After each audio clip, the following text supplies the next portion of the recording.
Berikut masih kajian masih kajian kita tentang tumbukan dan penerapannya di soal yang lebih bervariasi lagi. Begini, sebuah balok diikat pada sutas tali, panjangnya 0,2. Kemudian balok ditembak dengan peluru bermassa 10 gram, berubah ke kilo. Ternyata setelah menumbuk balok, peluru masuk ke dalam balok bersarang sehingga bergerak bersama-sama naik pada ketinggian tertentu sehingga menyimpang sejauh sudutnya berapa? 60 derajat. Nah, yang ditanya, berapa kecepatan peluru pada saat menumbuk balok? Oke, masih gunakan hukum kekekalan momentum. Ingat, pada saat balok ditembak oleh peluru terjadi tumbukan, gunakan momentum. Kita lihat kondisi awal, yang punya momentum siapa? Yang punya momentum peluru. Sementara baloknya diam, berarti tidak punya momentum. Berarti di awalnya momentum yang ada adalah momentum si peluru, berarti massa peluru dikali dengan kecepatan peluru.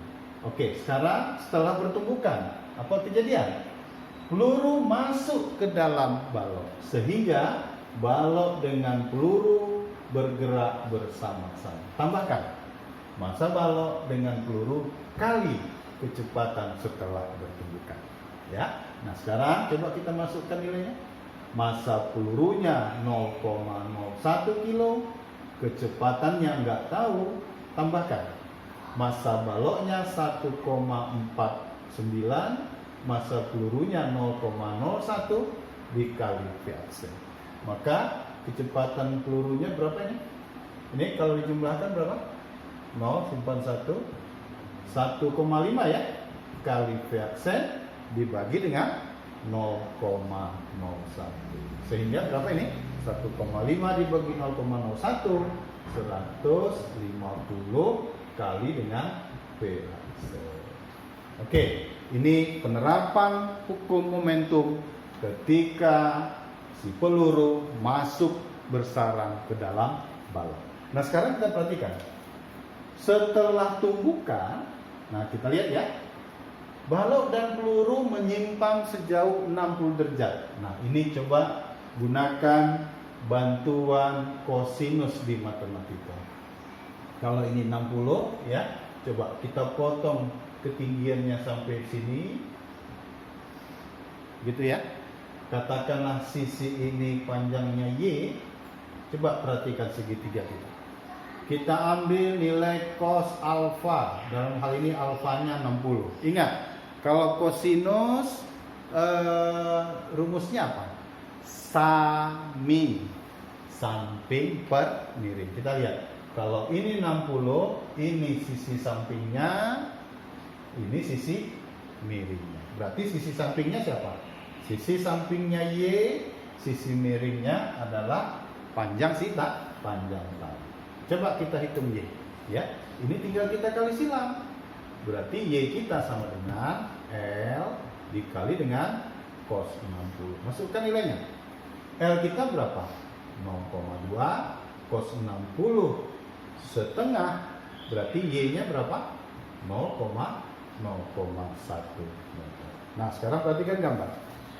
Karena panjang tali 0,2, dari sini kemari 0,1, berarti posisi ini sampai bawah berapa? Katakanlah ini posisinya H, tingginya H.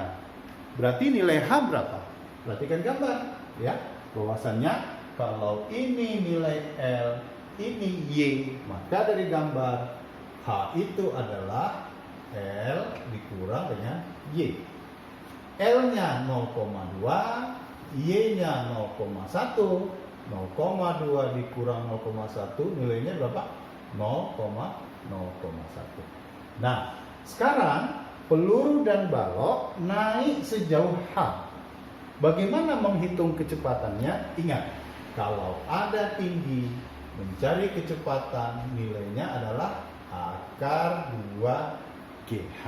Ini ada kemarin kita review ketika belajar gerak vertikal ke atas atau gerak jatuh bebas. Nah, sekarang kalau harga V-nya kita substitusi tingginya 0,1, kita akan peroleh V-nya berapa?